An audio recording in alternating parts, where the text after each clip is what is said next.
Finally, it's time to review the arguably best harem anime franchise to date, Highschool DXD. Ever since the release of its first entry, back in 2012, DXD has become incredibly popular within the community and beyond. The anime is so successful that even casual viewers have seen or at least heard of it. The show is a milestone in anime history. Highschool DXD has become the gold standard for other ecchi harem anime that came afterwards.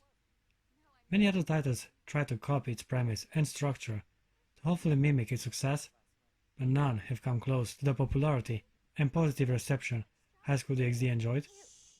I want to keep this just between us. Is that cool? Like a secret? The franchise had some setbacks, notably the 3-year gap between the third and fourth season, but for harem anime to even go that far and end up with 4 installments in the franchise, it's an incredible achievement on itself. The other 2 harem titles that have enjoyed similar number of seasons would be the Familiar of Zero and the To Love Ru series.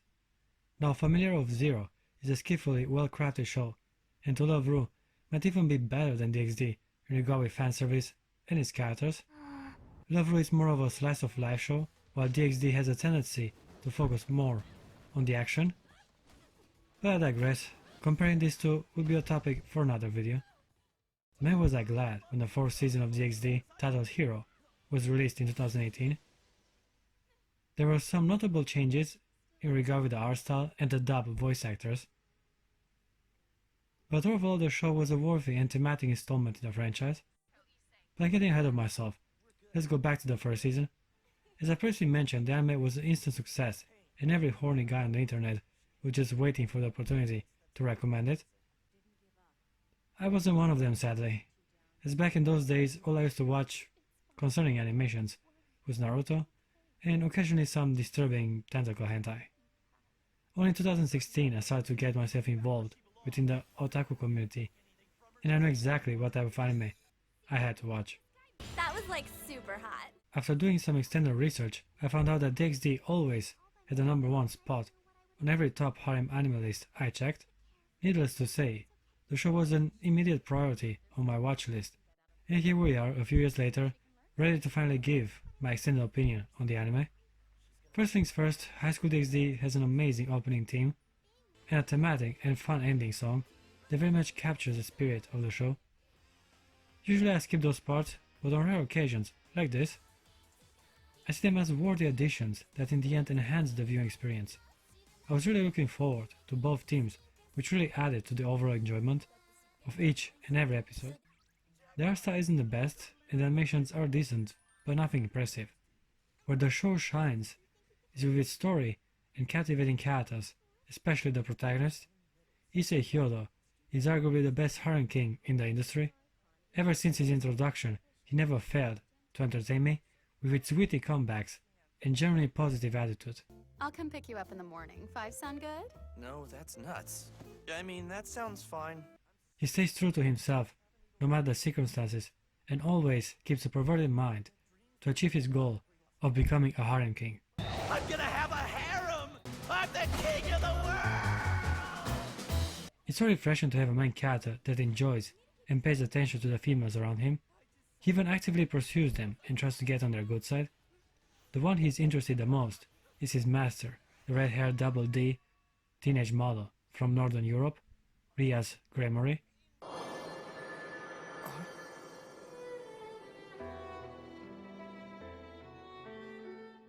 She's president of the Occult Research Club. Word around the school is she's from Northern Europe. She's obviously the main love interest for the protagonist, but that's not to say the other girls in his harem are pushed on the side. By the contrary, the anime found a way to keep all characters relevant and interesting till the end of the very 4th season. This is what DxD does best. Every character feels genuine. They grow and change naturally alongside the story. It is often that some girls completely change their perspective on life after meeting the protagonist, but it never feels forced or out of place. Every development is so thematic and works flawless within the narrative. I think it all works so well thanks to the way the story was executed. The 1st and 2nd season have a very similar structure. First 6 episodes are dedicated to one character, and the other 6 prioritize another. Starting season 3, they rushed Akono and Koneko's story arcs, which created some problems, but in the first installment, they kept things simple, and it works pretty well. Upon revision though, I realized that the first half of the Highschool DXD struggles a bit in forming a cohesive narrative. I guess it is understandable, as it also serves as an introduction to our characters. They find themselves in a world divided between angels, demons, and the fallen. Another major positive in regard with the show is that the writers actually tried to create a believable, complex fantasy world based on Christianity of all things. But it works. Actually, it works really well, as later on there are even more fractions and elements that get integrated flawlessly in the story. Heroes, boosted gears, dragon emperors, and Norse gods all join in the fun, and yet the anime admirably remains cohesive and character focused despite all these crazy elements being thrown its way. It is a delight to see how many risky ideas work, while the show is mostly a comedy rather than action. Even when it comes to the harem Issei so diligently acquires, they all have a certain distinct purpose within the group, on top of interesting and thematic character arcs. You see, the protagonist is part of a devil fraction under Ria's Grimoire. Therefore, he and all the other members besides him represent a piece on the shachboard whenever in combat. I'm a pawn. This adds an extra layer of depth to most of the fighting. This is why the second half of the first season works so well. It's all about training and overcoming personal challenges by giving your best and learning to stay true to your feelings. The end battle of the show is also pretty clever. I mean, it's epic and awesome, but also proves how cunning and determined the main character is to save the one he loves. This brings me back to Issei. Besides being an average teenage boy, he's incredibly horny and awkward between girls. Being a teenager is the worst. That all of course changes, not his lust for pleasure, because he's pretty consistent in that regard. But his luck with the girls drastically improves once he becomes the devil and joins Ria's entourage. Now that he was given a chance, the protagonist interacts rather well with the females around him. He's openly interested in both the body and personality, which is a form of honesty that many girls find rather attractive. It is nice to see his slow but believable progression on how, one by one, every girl in the harem warms up to him. No way. Rias is totally into him. Also gotta mention, the best way to truly enjoy the anime is if you watch the dub version. Perfect. There are so many badass lines coming from the main character that it's hard to do it justice in just a few scenes. That was awesome. I'm so freaking hardcore. All the other voice actors also did a good job. You can see they had a lot of fun creating the dub version. As I previously mentioned, the first season can be divided into two story arcs. The first one follows the introduction of the protagonist, which is also entangled with the mission to save Issei Argento, while the second one is more focused on Rias and her struggle to escape an arranged marriage. Having mentioned some of the female characters before, it is only proper to introduce each one of them individually and give you my opinion on why these are one of the hottest girls in anime. Thank you very much. Let's start with Ria's Grimoire. As I've said before, she's the main love interest for the protagonist. Rias is also his master, as she's the one that resurrected him and made him her devil servant. Many fans consider her to be the hottest girl in the harem. She's bossy, possessive, and often jealous. Yeah, when it comes to her personality, I wasn't that convinced. I know it's terribly rude, but I didn't have a chance to wash after leaving your place. Oh no, you're hot.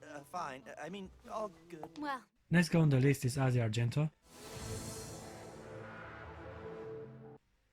Issei is petite, sensitive, and insecure, a very fine example of a feminine girl. She's also often portrayed as weak and helpless, which does well to boost any male ego. At first I kinda disliked Issei, as she was a bit too innocent for my taste, but as the show progresses I started to understand her appeal a bit more. Her fragile figure and high-pitched voice won me over in the second season. I also like how jealous she becomes whenever Rias has the upper hand in seducing the main character. Yeah, but it's not like it gets boring. Oh, Issei! Talking about jealousy, it's time to introduce the woman that made even Rias insecure of her charms.